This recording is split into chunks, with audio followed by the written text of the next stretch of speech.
Hey SCOTUS. Welcome to the Shamrock Factor. I'm Kelly. And I'm Alyssa. Let's take a look at some of the events that are happening at SCOTUS this week. Boys and girls basketball will be participating in the conference tournament. Those not in basketball or swimming are participating in winter conditioning.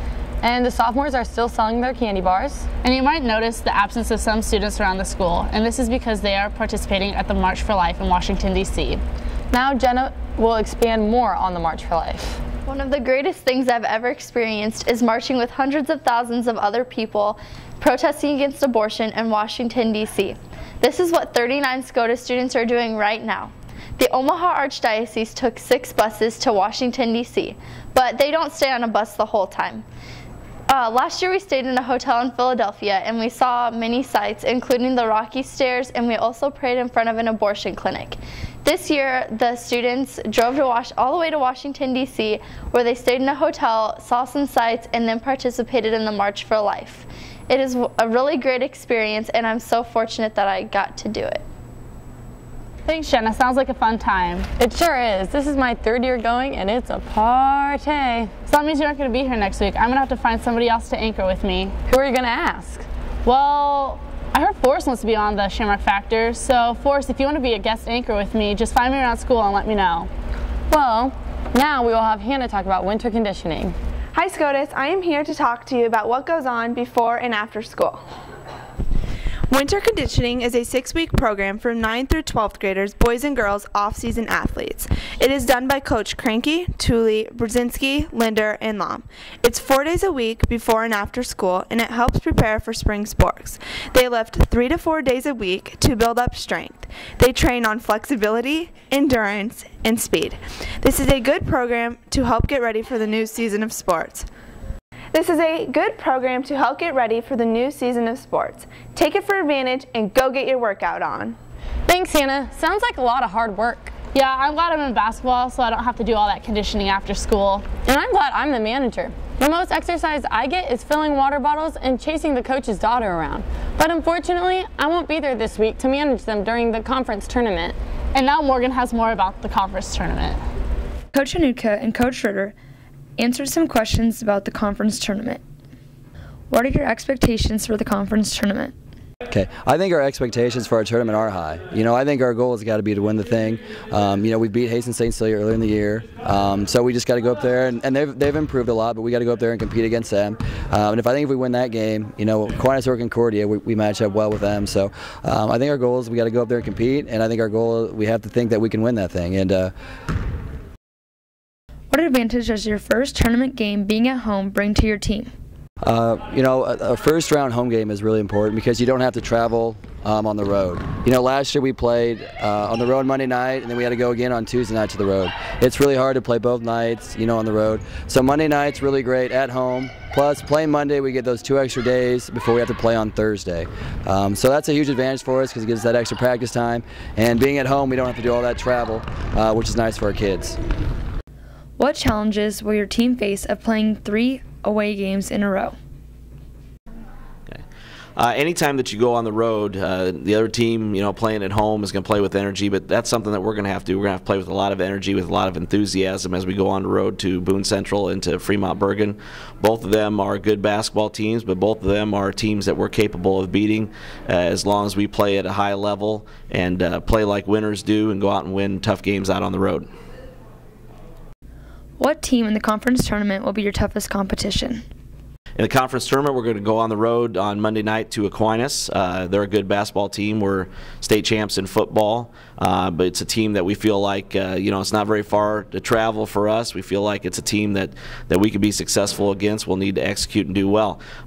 If we are able to win that game, we'll have a difficult challenge ahead of us as we would have to go and play Boys Town, who has been the #1 team in the state for most of the season. It would present a great challenge for us, but I would love the fact that we would get that chance because that means that we would have beat Aquinas on Monday night. All begins today with the boys playing at Aquinas while the girls take on St. Albert's at home. The boys will go into the conference tournament with a 6-6 record. If they win tonight's game, they will play on Tuesday at Boys Town. The girls enter the tournament with an 8-5 record as the #4 seed. If they win, they will advance to play Hastings St. Cecilia on Thursday at Lincoln Christian. Thanks, Morgan. You guys should all come support us during the conference tournament this week. Since I won't be there, someone has to. But now we'll go behind the scenes with Josh and Austin. How did Josh and Austin come to be? Well, one day, me and Josh and I, we were sitting in there just thinking the first day of Shamrock Factor, we're like, what are we gonna do? And out of a joke, we're like, Josh and Austin's Fun Time. It was a lot bigger than we thought it would be, a lot more popular. What do you have to say to those people out there who say, Josh and Austin's Fun Time, isn't that funny? See, you do better. You work with our budget and you see what you can get out of it. Now, referring back to the scandal of November, I believe, what do you have to say about that scandal? No comment. All right. It seems like you and Josh get along really well on the show. Could you talk maybe a little bit about what goes on behind the scenes? Me and Josh are BFFs. You saw last week's video. Came up with that high five in 2 seconds. Didn't even practice it. Were there any difficult times where you two might have struggled working with each other? Things just got real bad, man. God, I'm sorry, can't do this, I'm sorry. So, how has the start of Josh and Austin affected your daily life now? Well, you know, every day, you know, I come to school and it's changed. You know, I seem to, like, you know, have a little bit more respect for, you know, just life in general. Everything's just so awesome. Where do you come up with your ideas? I mean, they're just insane. You know, when I was a kid, I always wanted to be a dinosaur. And no, you know, the ideas just kind of come out of the woodwork, you know. Like, I don't know, that's a difficult question. If you guys recall, you had a really good, successful first episode with your dance moves. Can you talk a little bit about that and the success you've had? Yeah, the first episode, Dancing for Homecoming, was a big hit after the Pain Train handlebars. People start running up to me, coming out of their classrooms like, "You're Austin from Josh and Austin's Fun Time. You are hilarious." I look at them and go, yeah. How has your relationship with Austin increased? Me and Austin, best of friends. The show has made us nothing but stronger because I know we have had a lot of tough times throughout the show. You know, the beginning of the year, yeah, we were just, you know, good buds, came up with the show. Going into it, a couple episodes, didn't do so hot in a couple of the episodes, and I kind of started to freak out, like, you know, maybe I don't need him. It's kind of what I was thinking. I need a friend. And Austin filled that hole, and it really worked out. We're best buds. Thanks, guys. You're the best. That's all for now, SCOTUS. See you next time. Hold up, SCOTUS. We've got some breaking news for you. You may have walked by the gym last week and saw some elementary kids jump roping.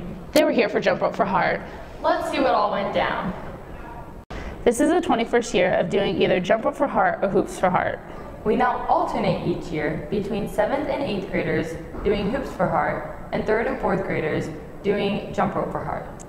The idea is that each student will do one American Heart Association fundraiser in elementary school and junior high. Seniors help put on Jump Rope for Heart along with Coach Tooley, the St. Isidore's and St. Bon's PE teacher, Danielle Wessel, and the St. Anthony's PE teacher, Kathy Hutchinson. And Hoops for Heart is put on by Mr. Saski and Mrs. Tooley.